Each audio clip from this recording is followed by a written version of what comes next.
हफ्ते आज 9 मई सुबह की बड़ी खबरें लेकर आपके बीच हाजिर हैं। आज की बड़ी खबरों में जो सबसे बड़ी खबर निकल कर आ रही है वो है मजदूरों के पलायन और कामकाज को लेकर। इसी के साथ चीनी बीमारी को लेकर भी एक बड़ी अपडेट निकल कर आ रही है और साथ में ही ट्रेनों को लेकर भी एक बड़ी अपडेट है।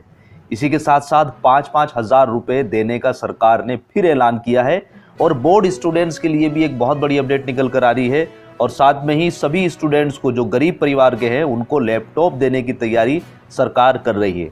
और अगले 24 घंटे में मौसम का कैसा होगा मिजाज, खबरों में और भी है बहुत कुछ, इसलिए वीडियो को अंत तक जरूर देखें और अगर चैनल पर पहली बार आए हैं तो चैनल को सब्सक्राइब भी जरूर कर लें। दोस्तों आज की सबसे बड़ी खबर जो है वो महाराष्ट्र के औरंगाबाद की है, लेकिन ये खबर दोस्तों मैं आपको सबसे लास्ट में बताऊंगा क्योंकि ये खबर आंखों में आंसू ला देने वाली है कि इस खबर को सुनकर हर आदमी का मन जो है वो विचलित हो जाने वाला है। तो दोस्तों इस खबर को आप जरूर देखिएगा अंत में। दोस्तों यहाँ पर पहली खबर निकल कर आ रही है झारखंड से। झारखंड के मुख्यमंत्री हेमंत सोरेन ने ट्रेनों के अधिक चलाने की मांग उठाई। उन्होंने कहा कि जितनी ट्रेनें चल रही हैं वो संख्या में कम है और अधिक ट्रेनें चलनी चाहिए। मुख्यमंत्री हेमंत सोरेन ने कहा है कि राज्य सरकार लॉकडाउन में फंसे प्रवासी झारखंडियों को आश्वस्त करना चाहती है कि कुछ समय और लगेगा लेकिन सभी को उनके घर अवश्य भेज दिया जाएगा। आपदा में सभी ने धीरज रखा है, थोड़ा और धीरज रखिएगा। झारखंड सरकार अन्य सरकारों से बात कर रही है और अधिक संख्या में ट्रेनों के परिचालन के लिए प्रयास कर रही है। यहीं पर दोस्तों अगली अपडेट जो निकल कर आ रही है वो छत्तीसगढ़ से निकल कर आ रही है। छत्तीसगढ़ में राज्य सरकार की अनुमति के बिना जो ट्रेनें जा रही थी उनको रोक दिया गया है। छत्तीसगढ़ के श्रमिकों को लेकर गुजरात से आने वाली स्पेशल ट्रेनों को रोक दिया गया है। यह ट्रेन नाडियाड से प्रदेश के 1156 श्रमिकों को लेकर शुक्रवार शाम बिलासपुर पहुंचने वाली थी। बताया जा रहा है कि राज्य सरकार से अनुमति नहीं मिलने के कारण ट्रेन को नाडियाड से ही गुरुवार शाम चलने नहीं दिया गया है। अब शुक्रवार को चलने वाली जो दूसरी ट्रेन है उसके भी टलने के पूरे आसार नजर आ रहे हैं। अब सरकार की ओर से इन ट्रेनों को परमिशन क्यों नहीं दी गई है इसकी पिक्चर अभी क्लियर नहीं हुई है। सरकार की तरफ से कोई भी आदेश नहीं आया है। यहीं पर दोस्तों अगली खबर निकल कर आ रही है हरियाणा से। मजदूरों की घर वापसी के बीच हीरो मोटर ने भी काम करना शुरू कर दिया। मारुति ने कर्मचारियों से काम पर लौटने के लिए कहा और हीरो मोटरसाइकिल ने भी अब काम करना शुरू कर दिया। उन्होंने भी मांग उठाई है कि सभी मजदूर जो है काम पर आ जाएं।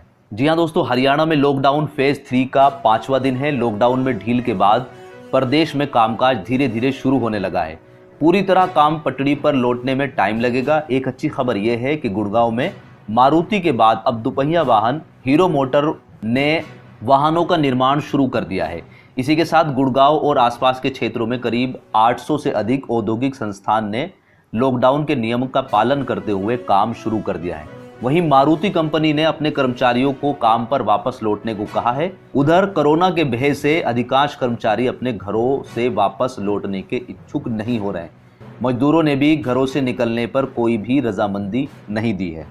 हे गाइस, सबसे पहले आप सभी को हैप्पी मदर्स डे। इस मदर्स डे को और भी स्पेशल बनाइए हेलो ऐप के साथ और पार्टिसिपेट कीजिए सुपर मॉम चैलेंज में। बस पोस्ट कीजिए आपके सुपर मॉम का फोटो एमबी फीचर के जरिए और दिखाइए सारी दुनिया को कि आपकी माँ सुपर मॉम है। तो देर किस बात की, जाइए डाउनलोड कीजिए हेलो ऐप और शेयर करो अपनी feeling for your super mom with friends and family. इसी के बीच दोस्तों दिल्ली से एक बड़ी अपडेट निकल कर आ रही है कि निर्माण मजदूरों को दूसरे महीने भी 5-5 हज़ार रुपए सरकार देने के लिए तैयार हो गई है।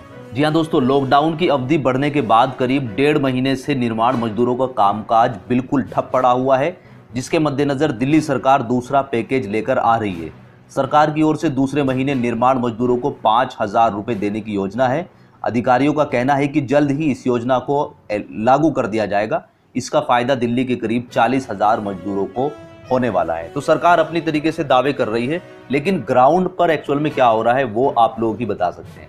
तो दोस्तों आप मुझे बताइएगा कमेंट करके कि क्या दिल्ली में पहले वाले पैकेज का आपको लाभ मिला है। और इसी के साथ दोस्तों आप मेरे साथ टेलीग्राम पे भी जुड़ जाइएगा क्योंकि वहां पर हम आप लोगों की समस्याओं को सही प्रकार से जान पाएंगे और जो भी लेटेस्ट अपडेट्स मिलती रहेंगी दिन में वो आप लोगों को प्रोवाइड करते रहेंगे। तो दोस्तों टेलीग्राम के ग्रुप का जो लिंक है वो नीचे डिस्क्रिप्शन में, उस पर क्लिक कर वहां पर आप ज्वाइन कर सकते हैं। इसी के बीच दोस्तों यूपी के मुख्यमंत्री योगी आदित्यनाथ ने प्रवासी श्रमिकों के साथ सम्मानजनक व्यवहार करने के निर्देश दिए हैं। जी हाँ दोस्तों, मुख्यमंत्री योगी आदित्यनाथ ने दूसरे राज्यों से आने वाले प्रवासी कारीगरों मजदूरों के साथ सम्मानजनक व्यवहार करने के निर्देश दिए हैं।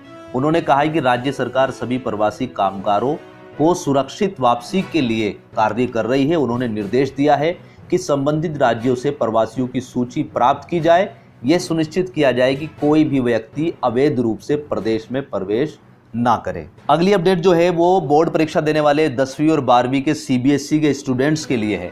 सीबीएसई की जो अगली परीक्षाएं हैं, जो जिनकी परीक्षाएं रह गई थी, वो 1 से 15 जुलाई तक होने वाली है।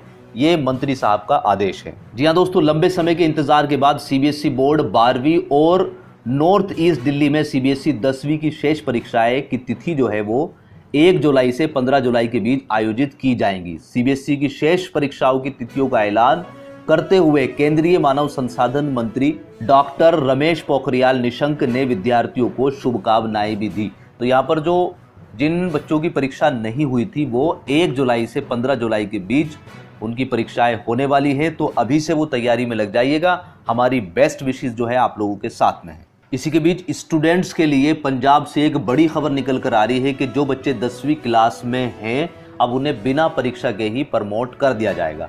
अब उनको देखना होगा कि प्री बोर्ड में अगर उनका रिकॉर्ड अच्छा है तो उसके आधार पर उनको प्रमोट कर दिया जाएगा। पंजाब में 10वीं के बच्चे प्री बोर्ड की परफॉर्मेंस पर ही प्रमोट किए जाएंगे। इसके लिए पंजाब एजुकेशन बोर्ड के 10वीं के छात्रों को लिखित परीक्षा नहीं देनी पड़ेगी। प्री बोर्ड परीक्षा की परफॉर्मेंस के आधार पर ही उन्हें प्रमोट कर दिया जाएगा।